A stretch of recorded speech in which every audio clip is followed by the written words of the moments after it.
Hello, I'm Bernard Hickey from interest.co.nz and welcome to 90 at 9. This is your morning briefing where you get everything you need to know in 90 seconds at 9 o'clock, starting now with news. The New Zealand dollar is down to 81 US cents. Remember last week it was well over 84 cents. That's partly because the Dow is down 200 points or 1.6%. There are fears again about global growth. Last night, confirmation that European GDP fell 0.3% in the December quarter, and UK retail sales were also down. Remember, we had the Chinese cut their growth target this week, and we saw commodities hit hard overnight. Gold and metals all slumped, and there was a 1.4% overall fall in commodity prices.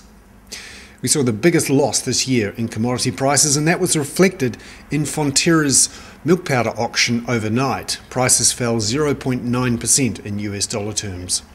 Also, there are worries about the Greek debt swap. We talked about this yesterday, but the deadline approaches tomorrow night. 20% of the creditors have agreed to the deal. They need 75% to get it through.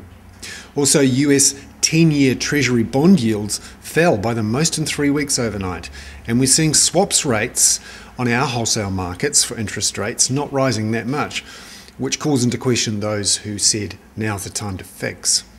The Australian dollar, it fell too overnight, the Reserve Bank of Australia adopting an easing bias, or at least keeping it. And finally, Sir Alan Stanford, remember the cricketing billionaire who was convicted overnight for a $7 billion Ponzi scheme. I'm Bernard Hickey, that was 90 at 9, brought to you from interest.co.nz.